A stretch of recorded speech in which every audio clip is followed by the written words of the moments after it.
seguimos reunidos, pero este momento lo grabamos para los hermanos también que nos pueden estar siguiendo por el canal de YouTube. Dios los bendiga, los saludamos a todos desde acá. Y comenzamos con la exposición bíblica de hoy, de este fin de semana. La exposición bíblica es referida a lo que fue el final de la prédica de la semana pasada. Si recuerdan, hablamos en la semana anterior acerca de Dios y el hombre, la relación de Dios y el hombre, y cómo Dios diseñó el Evangelio para la salvación del hombre, pero para la gloria de Él mismo, de Dios. Ese fue, hablándolo así muy breve, el resumen de lo que fue el mensaje de la semana pasada. Y habíamos dicho que claramente veíamos en la Biblia de que Jesucristo es el que nos llama.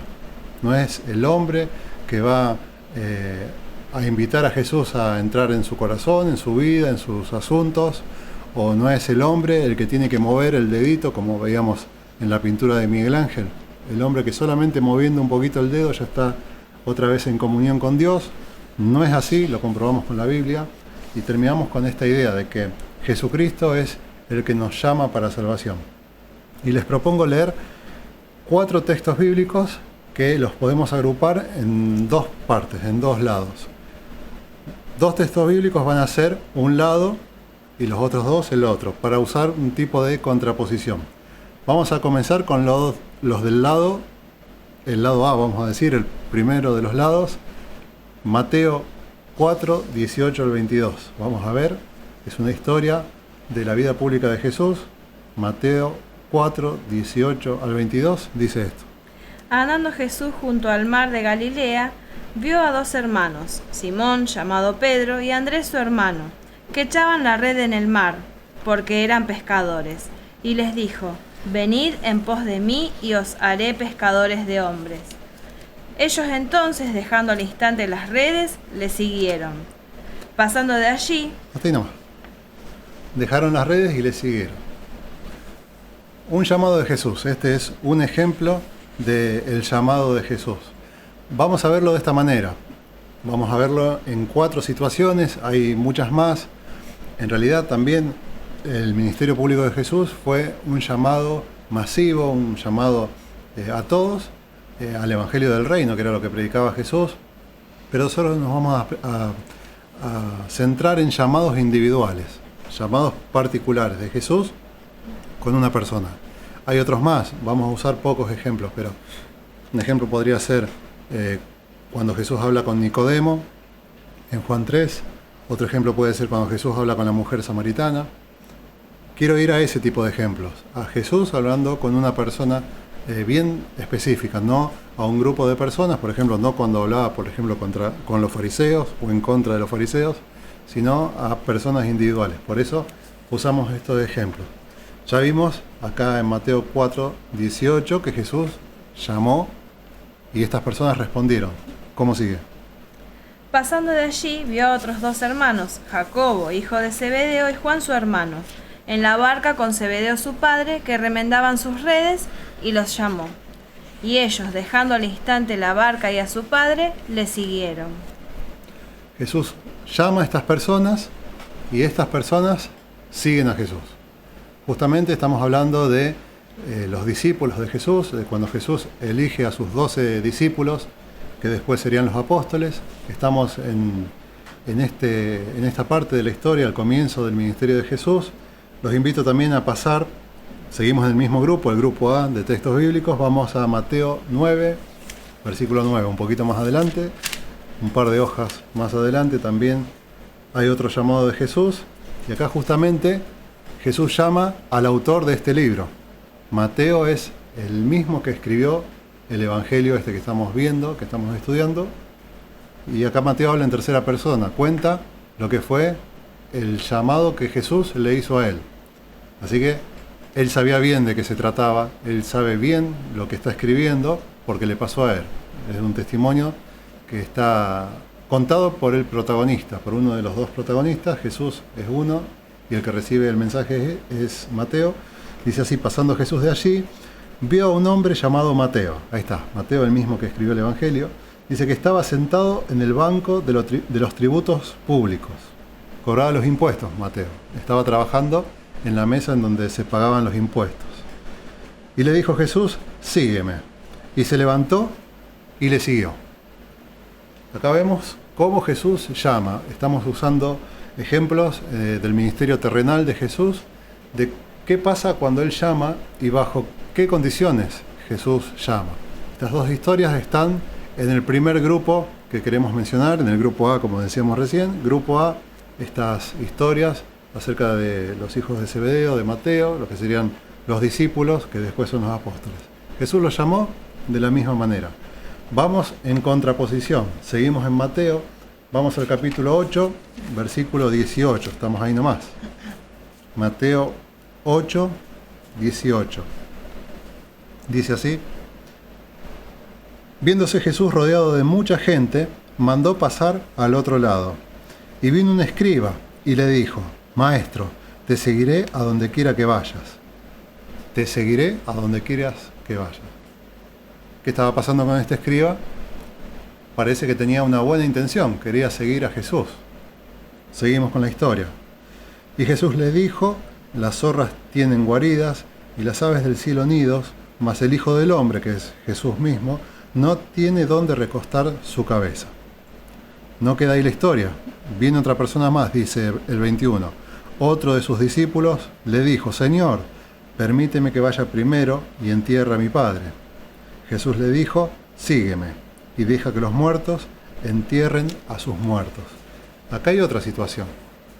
Acá podemos ver a primera vista nomás que Mateo, que es quien está escribiendo estas historias, no termina este párrafo que leímos recién como terminaba antes. Antes terminaba y levantándose le siguió, terminaba con Mateo, lo mismo con el primer texto que leímos, pero acá no agrega esa frase, no cuenta esa historia. Acá no dice que estas personas hayan seguido a Jesús. Vamos a otro ejemplo, es el joven rico. Mateo también nos cuenta la historia en el capítulo 19. Avanzamos en el libro, Mateo 19, comenzamos desde el versículo 16. Vamos a leer en parte este párrafo. Mateo 19, 16, dice así la palabra de Dios. Entonces vino uno y le dijo: Maestro bueno, ¿qué bien haré para tener la vida eterna? Y él, Jesús, le dijo: ¿por qué me llamas bueno? Ninguno hay bueno sino uno, Dios. Mas si quieres entrar en la vida, guarda los mandamientos. Y él le dijo: ¿cuáles? Bueno, y acá comienza un diálogo entre Jesús y esta persona. Saltamos al versículo 21. Jesús le responde a los argumentos que planteaba esta persona y le dice, Jesús le dijo: si quieres ser perfecto, anda, vende todo lo que tienes y dalo a los pobres, y tendrás tesoro en el cielo. Y ven y sígueme. Oyendo el joven esta palabra, se fue triste porque tenía muchas posesiones. Y de acá en adelante Jesús empieza a hablar acerca de el gran problema que tienen los ricos para entrar al cielo. Qué difícil es que los ricos entren al cielo, es la conclusión de Jesús, pero nos quedamos con la primera parte. ¿Qué es esta contraposición que estoy tratando de plantear? Primero, Jesús es el que llama. Jesús es el que llama. ¿Cuándo funcionó el llamado? Cuando Jesús fue el que llamó, el que tuvo, podemos decir, la iniciativa. Cuando Jesús tuvo la iniciativa, que Él fue el primero que levantó la voz y habló y llamó, ahí sí las personas le siguieron. No sé si notaron eso. Pero cuando la iniciativa fue de las personas, como vimos en el ejemplo anterior y en el ejemplo anterior, un escriba dice que se puso delante de Jesús y le dijo: donde quiera que vayas, yo te sigo. Y Jesús le contestó algo que parece que no tiene nada que ver, pero Jesús le estaba contestando personalmente a ese escriba, porque Jesús sabía que había dentro del corazón de ese escriba. Por eso Jesús habla acerca de que Él no tiene dónde descansar. Él estaba cumpliendo la obra del ministerio y no tenía ninguna posición, no tenía ni dónde descansar. Seguramente por ese lado venía la inclinación del corazón del escriba. Por eso Jesús le responde de esta manera. Y aparentemente el escriba no lo siguió. No dice Mateo que el escriba haya aceptado esto y haya seguido a Jesús. Lo mismo pasó con el otro discípulo. Te sigo, pero primero me gustaría ir a enterrar a mi padre. Bueno, otra vez, ¿qué pasó? La iniciativa fue de la persona, la iniciativa no fue del Señor, y esta persona, por lo que vemos, no lo siguió.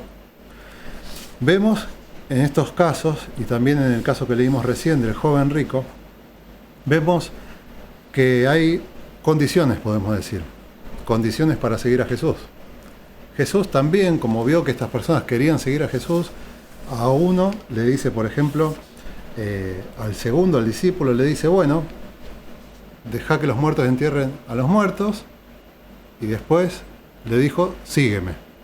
Pero esta persona no le siguió. ¿Por qué? Porque no era solamente sígueme, sino sígueme, pero había una condición que las personas no quisieron aceptar. La más clara es la del joven rico.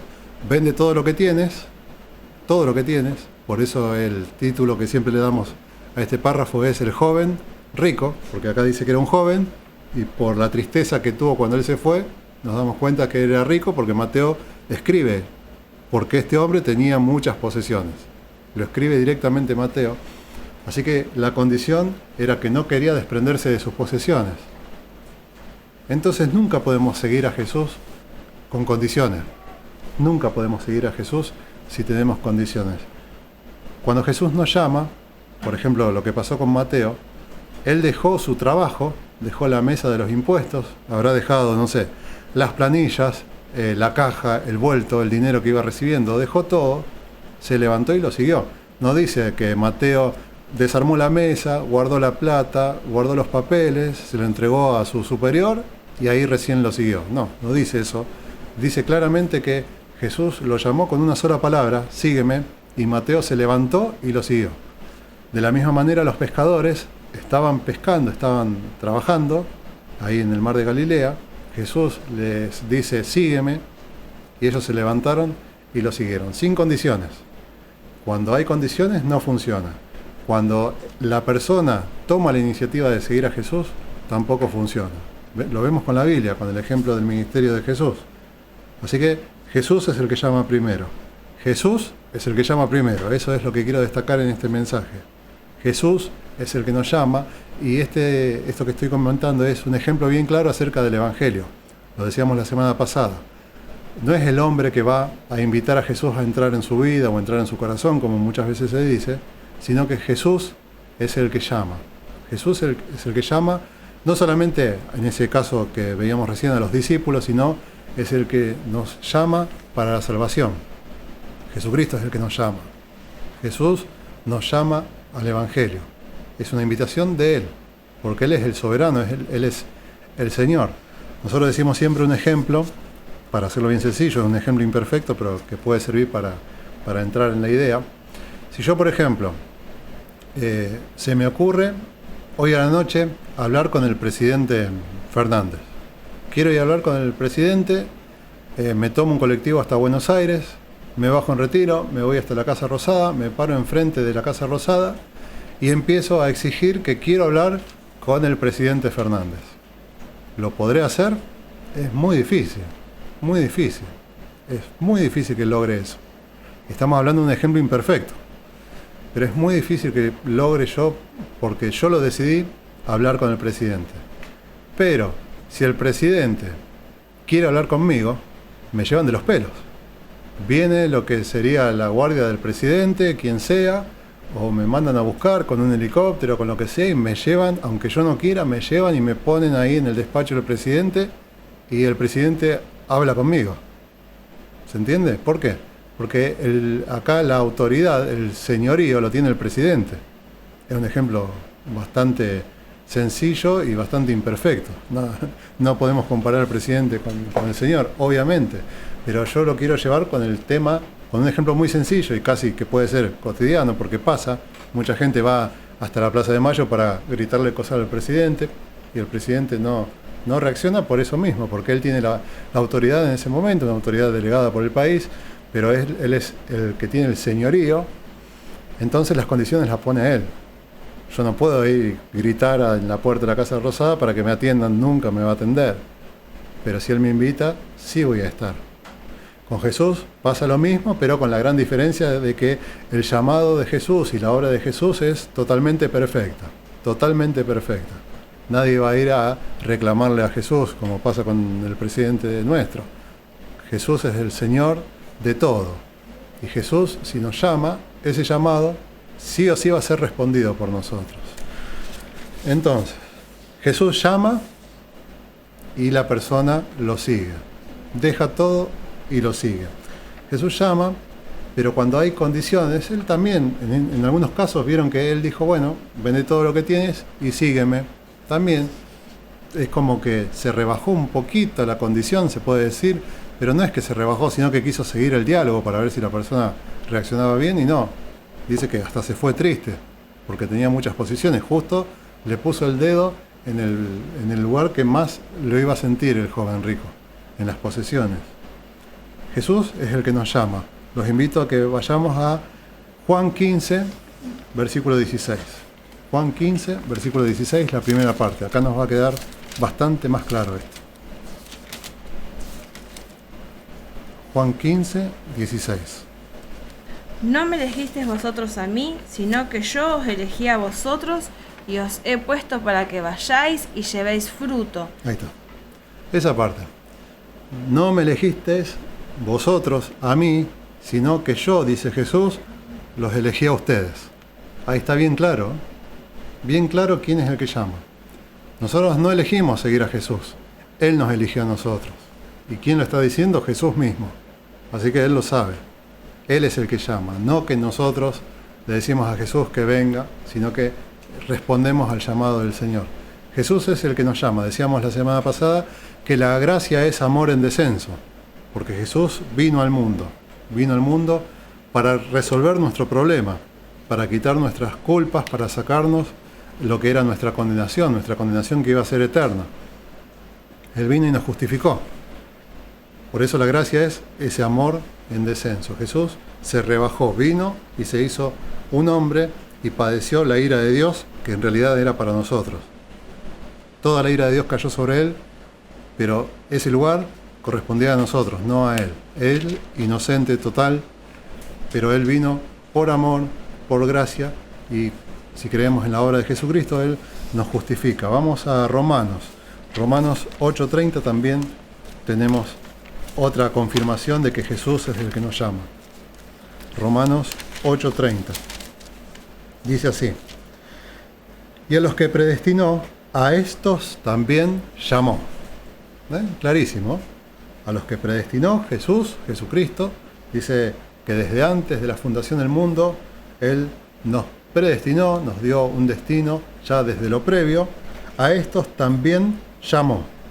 Y a los que llamó, a estos también justificó. ¿Vieron? Y a los que justificó, a estos también glorificó, dice el apóstol Pablo. A los que llamó, a los que ya predestinó, los llamó. Y a los que llamó Jesucristo, también los justificó. Acá hay una diferencia. Nosotros predicamos el Evangelio. Nosotros predicamos el Evangelio y es un llamado para todos los que nos escuchan. Por eso lo hacemos públicamente, por eso subimos estos audios y estos videos por internet, por eso las reuniones nuestras son abiertas, porque nosotros hacemos un llamado público a creer en el Evangelio y al arrepentimiento. Lo decíamos la semana pasada. Creer y arrepentirse, ese es el llamado del Evangelio, el llamado del auténtico Evangelio. Creer y arrepentirse. ¿Y creer en qué? En la obra de Jesucristo, en todo esto que estuvimos diciendo, que nosotros estábamos condenados y que necesitamos salvación, y solamente la salvación la tenemos por la obra de Jesucristo. Solamente. Hola, Elia. Dios te bendiga. Así que lo que necesitábamos solamente fue la obra de Jesucristo. No había otra forma de salvación por fuera de la obra de Jesucristo. Por eso, en otro no hay salvación. En ningún otro hay salvación. Solamente en Jesucristo y en la obra que Él hizo en la cruz por nosotros, en nuestro lugar, y Él quitó todas nuestras culpas. Pero, cuando Jesús llama, Él es justamente el que también escoge. ¿Recuerdan ese versículo que mencionábamos? Muchos son los llamados, pero pocos los escogidos. Bueno, justamente cuando la iniciativa que veíamos acá en la vida pública de Jesús es de Jesús y Él llama, siempre las personas responden, porque Él llama y escoge a la vez. ¿Me hago entender? Cuando Jesús llama, Él mismo es el que llama y ya Él escoge. Llama y escoge al mismo tiempo. En nuestro caso, que nosotros no sabemos quiénes son los escogidos, no lo sabemos, sí lo sabemos después, pero antes de que reciban el mensaje del Evangelio no sabemos. Por eso a veces no es bueno mucho hablar esto de la predestinación, y es más, la Biblia nos enseña que cuando la Biblia habla de predestinación, solamente está hablando en un contexto de personas que ya son salvos. No habla nunca a las personas que todavía necesitan alcanzar salvación, nunca les habla de la predestinación. Esto ya lo hablamos varias veces, pero es así. Cuando el contexto de cuando aparecen las palabritas de predestinación, siempre es en un contexto que, por ejemplo, Pablo está hablando a un grupo de personas que ya son salvas, a una iglesia. Entonces, no recomiendo hablar estos temas de predestinación abiertamente a personas que todavía no conocen el Evangelio. No necesitan conocer sobre la predestinación, necesitan conocer sobre el Evangelio, sobre la salvación a través de la obra de Jesucristo. Nuestro llamado es ese. Nosotros llamamos a creer en el Evangelio y al arrepentimiento. Ese es el llamado que hacemos nosotros, porque Jesús nos dijo: vayan por todo el mundo y prediquen el Evangelio a todos. Así que nuestro llamado es para todos. No sabemos quiénes son los escogidos, por eso muchos van a escuchar el Evangelio, muchos van a ser llamados a creer en el Evangelio, pero pocos van a ser los escogidos. Es clarísimo el mensaje. Otro ejemplo que me viene ahora a la memoria, cuando Jesús hablaba de la puerta estrecha, porque muchos querrán entrar por la puerta y no podrán. Lo dijo Jesús. Muchos querrán entrar por la puerta, que es la puerta que nos lleva hacia la salvación, y no podrán. Y Jesús mismo dijo: esforzaos por entrar por la puerta estrecha. Otra vez, clarísimo el mensaje de Jesús. Nosotros predicamos el Evangelio para todos, pero la salvación no es para todos. Digo esto porque hay muchos que creen que la salvación es para todos, es una salvación universal. Porque toman fuera de contexto, por ejemplo, Juan 3:16. Porque de tal manera amó Dios al mundo, que ha dado a su Hijo unigénito, para que todo aquel que en Él cree, dice. Pero se quedan con la primera parte: Dios amó a todo el mundo y envió a su Hijo unigénito para morir por todo el mundo. No, el Evangelio es para todo aquel que cree. Pero Jesús murió en una muerte pública. Es más, la tortura de la cruz era eso mismo, una muerte pública para disuadir. Bueno, Jesús murió públicamente, su castigo fue público. Muchos, miles de personas lo vieron, y a través de los registros de la Biblia, esa historia nos llega hasta hoy, hasta nuestros días, con todos los detalles. Sabemos cómo fue la muerte y el padecimiento de Jesús, sabemos cómo Jesucristo murió por nosotros en nuestro lugar. Esa muerte fue pública, por eso también nuestro Evangelio es una prédica pública y masiva. Para todos los que nos escuchan es el mensaje del Evangelio, para todos. Pero también tenemos que saber nosotros que no todos van a creer en el Evangelio, no todos se van a arrepentir, así que por eso Jesús dice: muchos son los llamados, pocos los escogidos. Ese es el mensaje del Evangelio, y a raíz de esto, que a veces es un problema, ¿sí, Eve? Y aunque tengan la intención, porque muchas veces es como que la gente quiere buscar a Dios, ¿viste? Pero no dejan su vida, no se arrepienten. Y entonces eso también, porque vos fíjate que acá los que querían seguirlo, lo siguieron, o sea, que estaba en su intención querer seguirlo, pero no tuvieron capacidad de poder hacerlo. Claro. Porque no podían soltar la debilidad que tenían. ¿Entendés? Porque el que era rico, o el que era uno después el otro que quería enterrar al familiar. O sea, está bien, estos son ejemplos, ¿sí? O sea, ejemplo que vos lo podés llevar a la vida cotidiana, ¿no? Como para que uno entienda. Pero a veces es dentro de uno, no hace falta que sea ni por plata, ni por familia, ni por nada. O sea, estos son algunos ejemplos como para que uno pueda visualizar que estás poniendo algo por encima de Dios. Claro. Es así como decía Evelyn, y a todos, creo que a todos, nos cuesta mucho entender cómo puede ser que seamos salvos y que no participemos, que no hagamos nada nosotros para ser salvos. A todos nos cuesta entender y a muchos les cuesta aceptar el Evangelio de la salvación por gracia, solo por gracia. No lo pueden aceptar. Sí o sí, aunque sea un poquitito, un porcentaje mínimo, aunque sea ese dedito, como veíamos en la obra de Miguel Ángel, ese dedito que se estire y toca a Dios, ese mínimo movimiento, es una participación en la salvación, algunos creen. Y no es así. Nosotros no participamos, lo explicamos la semana pasada, estábamos muertos, y un muerto no puede hacer nada para revivirse, no puede participar en su regeneración. Lo explicamos la semana pasada, pero es muy difícil de entender esto. Es muy difícil porque simplemente no hay explicación. Es uno de los misterios del Evangelio. Pablo lo presenta así, como un misterio. Primeramente, el gran misterio es cómo puede ser que Dios nos salve a nosotros siendo lo que somos, pecadores. Y pecadores no solamente por culpa de Adán y Eva, sino por culpa nuestra, por lo que hacemos, por nuestra naturaleza. ¿Cómo puede ser que nosotros siendo tan chiquitos, siendo tan rebeldes, siendo tan pecadores, el Señor aún así vino y nos salvó? Ese es el gran misterio, no lo podemos entender. Si nos ponemos a pensar un ratito nomás acerca de la salvación, no lo podemos entender. Por eso es amor, por eso es gracia. ¿Sí, Eve? Lo atrevidos que somos. Sí.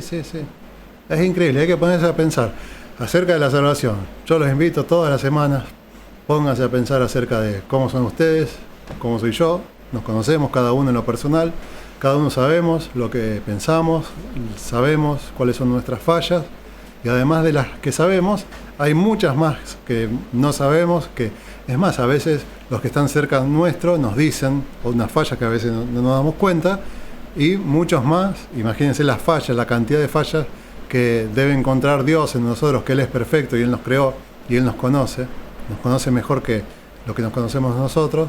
Imagínense la cantidad de fallas, la lista que debe tener Dios de nuestras fallas, y por todas esas fallas murió su Hijo Jesucristo, voluntariamente. Pero decía, muchos no pueden entender cómo puede ser que la salvación sea solamente por gracia y sin nuestra participación. Acá vamos a Mateo 19:25, hablan los discípulos, dice esto, sí. Sus discípulos, oyendo esto, se asombraron en gran manera, diciendo: ¿quién pues podrá ser salvo? Ahí está, nosotros también nos podemos preguntar esto. Y si, ¿cómo? ¿Es por gracia nomás? Entonces, ¿quién puede ser salvo? ¿Solamente creyendo? ¿Solamente con el arrepentimiento? También parecen dos cositas nomás. Pero el mensaje del Evangelio es pesadísimo. Es pesadísimo. ¿Quién puede ser salvo? Siempre decimos estamos muertos, y el que hace la obra de la conversión del creyente, la regeneración, es toda del Señor. Por ejemplo, Lázaro estaba muerto y en un momento se murió. Se le bajaron las persianas, se murió. Y de repente para Lázaro estaba parado fuera de la tumba y estaba vivo. Y él en el medio no participó. ¿Por qué? Porque Jesús lo llamó. Jesús le dijo: Lázaro, ven fuera. Ahí hay otro ejemplo del llamado de Jesús. Y el muerto, que estaba muerto, no participó y apareció de golpe parado frente a Jesús, afuera de la tumba. Jesús lo regeneró. Por eso siempre usamos esta palabra para hablar de la salvación. La regeneración es regénesis, volver al génesis, al inicio. Nos hizo nuevo. Y para hacer algo nuevo no necesita ningún material viejo, Jesús. Cuando Él hace las cosas nuevas, no es que hace un recauchutaje, una reparación, sino es Jesús que hace nueva todas las cosas. Leo el siguiente versículo para terminar, para llegar a la conclusión, la respuesta de Jesús. Cuando los discípulos dijeron: ¿quién pues puede ser salvo? Dice: y mirándolo Jesús les dijo: para los hombres esto es imposible. Ahí está, otra vez clarísimo. ¿Cómo puede ser un hombre salvo? Para el hombre en sí mismo es imposible, así que el hombre no aporta nada. Para el hombre es imposible. Pero más, para Dios todo es posible. La salvación es don de Dios, y para Dios todo es posible. A nosotros no nos entra en la cabeza, no lo podemos entender. Para nosotros es imposible este evangelio que yo estoy predicando, este evangelio que estamos hablando ya desde hace un par de semanas, que es el evangelio de la gracia. Es imposible de entender. el hombre no participa, el hombre solamente trae el problema, el hombre es el problema, el hombre es el pecador. Y Jesús fue el autor de nuestra eterna salvación. El autor, el único autor, no el coautor con nosotros, el único autor de la eterna salvación. Y para nosotros es imposible entenderlo, por eso es por fe.